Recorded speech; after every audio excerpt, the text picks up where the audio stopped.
बचपन से ही रोहन के शहर में अजीब अजीब बातें सुनी जाती थीं। डरावनी कहानियां, भूत प्रेत की अफवाहें और रहस्यमयी अर्बन लीजेंड्स। ज्यादातर किस्सों का कोई सबूत नहीं होता था, लेकिन एक ऐसा वाकया था जो रोहन के पापा के साथ हुआ था और जिसे रोहन ने कभी नहीं भूला। रोहन के मम्मी पापा दोनों ही टीचर थे। जब रोहन सिर्फ 7 साल का था, उनका परिवार एक छोटे से आइलैंड पर शिफ्ट हो गया था। पापा थोड़ी बहुत शराब पी लेते थे, लेकिन पढ़ाने में काफी सख्त थे। उस वक्त आइलैंड पर ज्यादातर घरों में टॉयलेट नहीं थे। सब लोग रेडवुड के जंगल में जाकर निपटते थे, जो कि उस आइलैंड के सेंट्रल फॉरेस्ट के पास था। कहानी तब की है जब रोहन 10 साल का था। एक रात लगभग 3 बजे उसकी मम्मी को एक टीचिंग सेमिनार में जाना था। वो प्रेग्नेंट थीं, इसीलिए उन्होंने पापा से कहा कि रिसर्च मटेरियल बोट तक पहुंचा दो और उन्हें भी छोड़ आओ। पापा ने थोड़ी शराब पी रखी थी, फिर भी उन्होंने हाँ कर दी। सेमिनार आइलैंड से 1 घंटे दूर था और चूंकि आइलैंड में ट्रांसपोर्ट का एकमात्र जरिया बोट था, इसलिए वहीं जाना पड़ा।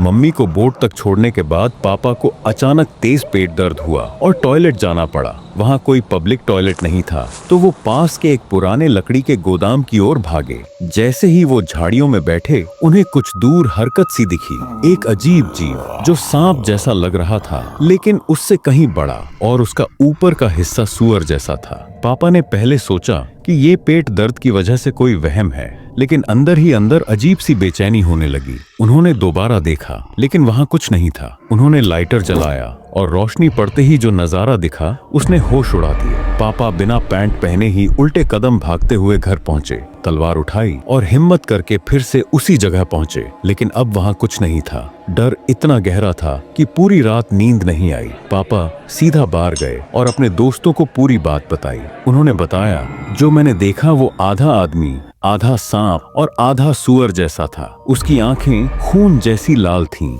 जुबान सांप जैसी और चेहरा इंसान का। उसकी लंबाई करीब 6 मीटर रही होगी। दोस्तों ने हंसते हुए कहा, तू तो नशे में था यार। लेकिन पापा अपनी बात पर अड़े रहे। मैंने जो देखा वो सच था। उसी वक्त एक पड़ोसी वहाँ आया और पूछा, तुम लोगों ने कोई बड़ा काला सुअर देखा क्या? रात के करीब 1 बजे मैंने अपने घर के पीछे वाले हिस्से में बहुत बड़ा सुअर देखा। पापा एकदम सन्न रह गए। जिस वक्त वो झाड़ियों में थे, वही समय था। तभी उन्हें समझ आया ये कोई मामूली बात नहीं थी, और उस समय मम्मी प्रेग्नेंट भी थी। अगर ये सब सच था तो बहुत डरावना था, और रोहन ने उस रात अपने पापा की आंखों में जो डर देखा था, वो उसकी पूरी जिंदगी में कभी नहीं भूला।